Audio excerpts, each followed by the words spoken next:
नुकताच पुण्यात मध्यरात्री कार अपघात झाला आणि त्यात दोघांचा मृत्यू झाला। या अपघाताच्या घटनेने अनेक प्रश्न उपस्थित केलेले आहेत।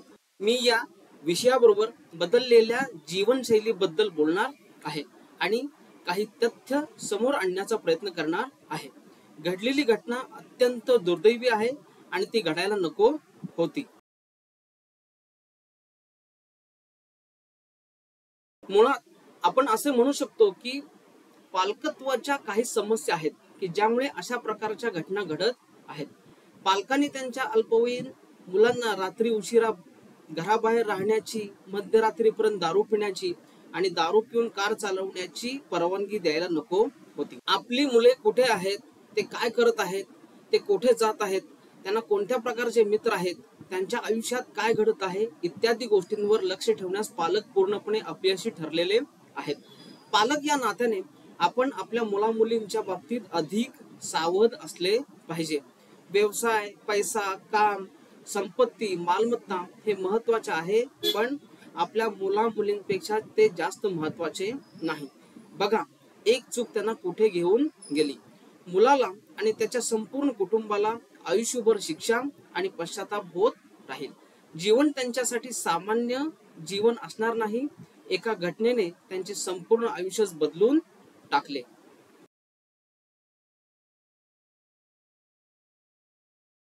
बार, पब आणि डिस्को रात्रभर उघडे राहणे ही व्यवस्थेची समस्या आणि अपयश आहे। तेथील रहिवासी आणि कुटुंबांना सुद्धा या गोष्टींचा त्रास होत आहे।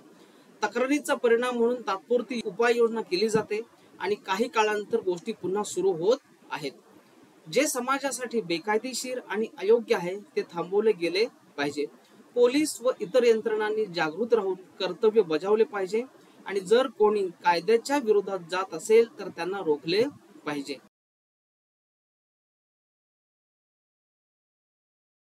मुलांनी त्यांच्या जबाबदाऱ्या समजून घेतल्या पाहिजेत।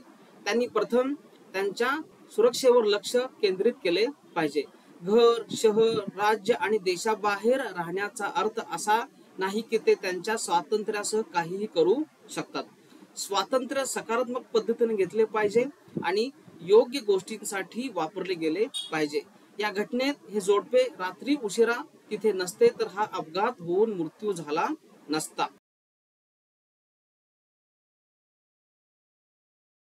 तंत्रज्ञानाने संपूर्ण जग एकत्र आणले आणि प्रत्येकाला एकमेकांची संस्कृती जाणून घेण्याची सुविधा मिळाली। त्यामुळे आपल्या संस्कृतीत वाईट गोष्टींचा शिरकाव झाला। आपल्या भारतीय चांगल्या संस्कृतीचे विकृतीकरण होत आहे। आपण पाश्चात्य उपभोग्य जीवनशैलीचे अनुसरण करणे थांबवले पाहिजे आणि आपल्या महान भारतीय आध्यात्मिक जीवनशैलीचे अनुसरण केले पाहिजे। दारू पिणे, धूम्रपान करणे, अंमली पदार्थ घेणे आणि रात्री उशिरापर्यंत फिरणे हे खरे जीवन, स्वातंत्र्य आणि महान गोष्टी आहेत असे मानू नये। आपण आपली सुंदर संस्कृती वाचवली पाहिजे आणि त्या दिशेने पाऊल टाकले पाहिजे। माणूस आणि समाज म्हणून आपण आपल्या कृती, निर्णय आणि वर्तन यांचे आत्मपरीक्षण केले पाहिजे। आपण कुठे जात आहोत याचा मागोवा घेतला पाहिजे। आपण आपल्या जीवनातून चुकीच्या गोष्टी काढून टाकल्या पाहिजेत आणि सकारात्मक आणि प्रगतिशील गोष्टी अंगीकारल्या पाहिजेत, ज्यामुळे कोणाचेही नुकसान होणार नाही। आपण सर्वांनी या गोष्टीचा विचार करूया आणि बदल घडवून आणूयात।